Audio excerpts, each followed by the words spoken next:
Putu Olivia dengan nomor NIM 231071501. Dan aku sendiri Rindu Sinta Lestari dengan NIM 231071507. Kami dari S1 Fisioterapi. Oke, sekarang aku akan membahas poin yang pertama, yaitu apa aja sih manfaat kita mempelajari mata kuliah filsafat dan ilmu logika.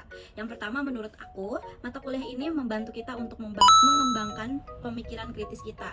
Jadi membantu kita sebagai mahasiswa dalam menganalisis argumen secara lebih mendalam dan objektif. Tidak hanya itu, ini juga dapat mengidentifikasi kelemahan atau kesalahan dalam suatu argumen. Yang kedua, menurut aku, kemampuan kita untuk berargumentasi ini akan semakin meningkat setelah kita mempelajari mata kuliah filsafat dan ilmu logika.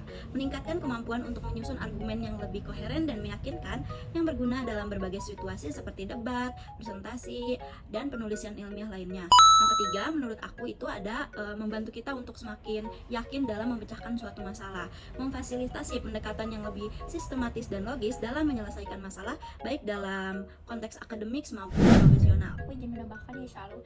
Jadi di sini kita dengan mempelajari mata kuliah ini itu kita bisa meningkatkan keterampilan belajar dan penelitian. Nah, jadi contohnya nih saat kita mengerjakan tugas, nah kita tidak hanya mencari informasi dari satu sumber, tetapi mencari sumber yang kredibel dan menganalisis informasinya secara kritis. Nah, jadi kita mendapatkan pemahaman yang lebih mendalam tentang materi yang sedang kita pelajari. Selanjutnya, dengan kita mempelajari ilmu filsafat dan logika, itu dapat membantu kita mengembangkan berbagai kemampuan yang penting dalam hidup. Nah, kita akan menjadi individu yang lebih cerdas, terus kritis, kreatif, dan mampu menyelesaikan masalah dengan efektif. Nah, manfaat ini bisa kita terapkan dalam berbagai bidang seperti akademisi, karir, kehidupan pribadi, dan lain-lain. Tadi kan aku dan Rindu sudah menjelaskan apa saja sih manfaat kita mempelajari mata kuliah filsafat dan ilmu logika. Nah, selanjutnya Rindu juga akan membahas apa saja sih kelebihan menggunakan kaidah ilmiah di kehidupan kampus dan kehidupan kita sehari-hari. Tolong disimak ya. Oke teman-teman, pembahasan selanjutnya adalah apa saja sih kelebihan berpikir ilmiah di lingkungan kampus dan lingkungan keseharian. Nah, kalau menurut aku ya, di lingkungan kampus ini dengan kita berpikir ilmiah itu akan sangat membawa banyak manfaat. Misalnya ketika kita mengerjakan tugas atau penelitian, dan berpikir ilmiah ini bisa membantu kita dalam menganalisis data dengan lebih terstruktur dan kritis. Contohnya ketika kita melakukan eksperimen di laboratorium, kita akan menggunakan kaidah ilmiah. Nah, memungkinkan kita untuk mengidentifikasi variabel yang relevan dan menghasilkan hasil yang akurat. Nah, di lingkungan kampus sendiri ini berpikir ilmiah juga membantu kita dalam mengembangkan kemampuan analisis yang mendalam.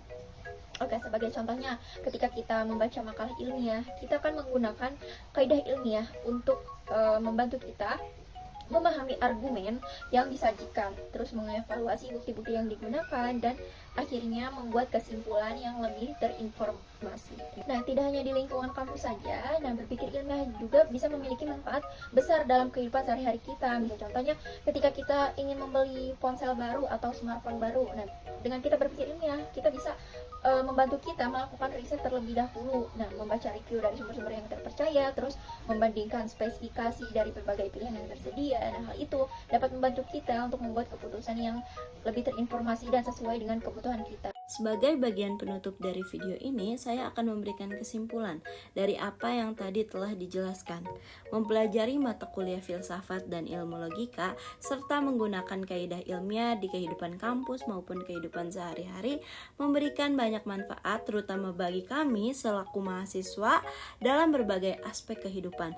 Kemampuan berpikir kritis, logis, dan kreatif yang diasah melalui pembelajaran mata kuliah filsafat dan ilmu logika menjadi modal yang penting untuk mencapai kesuksesan dan berkontribusi positif bagi masyarakat.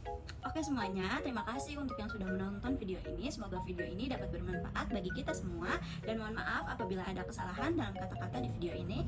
Terima kasih juga untuk Mbak Riswanda selaku dosen mata kuliah filsafat dan ilmu logika karena sudah memberikan kita tugas ini. Jadi sekian, terima kasih dari kami. Kurang lebihnya mohon maaf. Wassalamualaikum warahmatullahi wabarakatuh. Dadah.